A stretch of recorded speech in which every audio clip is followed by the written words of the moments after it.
నమస్తే, నేను మీ ఎంవి నాయుడు. ప్రస్తుతం సంతకాటి మండలంలోని పలు గ్రామాల్లో అయితే మనం చూస్తూనే ఉన్నాం.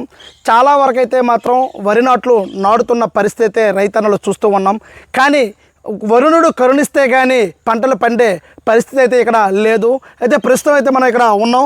అమ్మ, ఏ విధంగా ఉంది? వర్షాలు పడడం లేదు కదా, పడడం లేదు, పంటలు సరిగా లేవు, ఆదాయాలు లేవు, ఎలాగ బతుకుతాము? ముగ్గురు ఆడపిల్లలు, ఏటి లేదు, సెంటు భూమి లేదు, వండడానికి వెళ్ళి లేదు, తాగడానికి గెంజి లేదు, ఒక పెన్షన్ మా ఆయనకి రాలేదు, అమ్మ ఒడి పడలేదు, మేము ఎలాగ బతుకుతాము?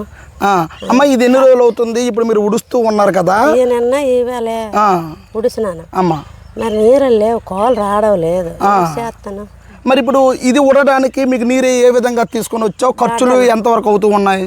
ఖర్చులు అవుతాయి 4000 టిప్పుకి. మరి కష్టపడతాను ఇందులో వడ్డాకి. అయితే ఇప్పుడు ఇంకా ఒక 10 రోజుల్లో నీరు రాకపోతే మాత్రము దీని యొక్క మిషన్ ఎట్టుకోవాలి.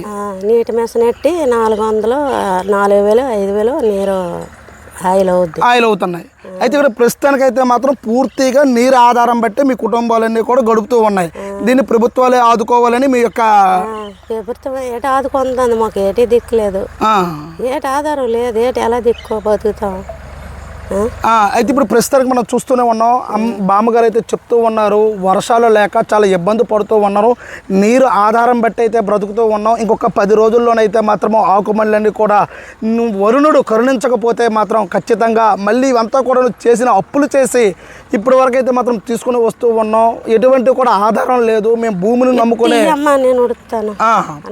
భూమిని బట్టే ఇక్కడ మొత్తం కూడాను ఇక్కడ చేసుకునే ఆధారం బట్టే ఉన్నట్టుగా ఇక్కడ తెలుస్తూనే ఉంది. ఇక్కడ కౌలు రైతులతో కూడా కౌలు రైతులు తీసుకొని చేసుకునే పరిస్థితి.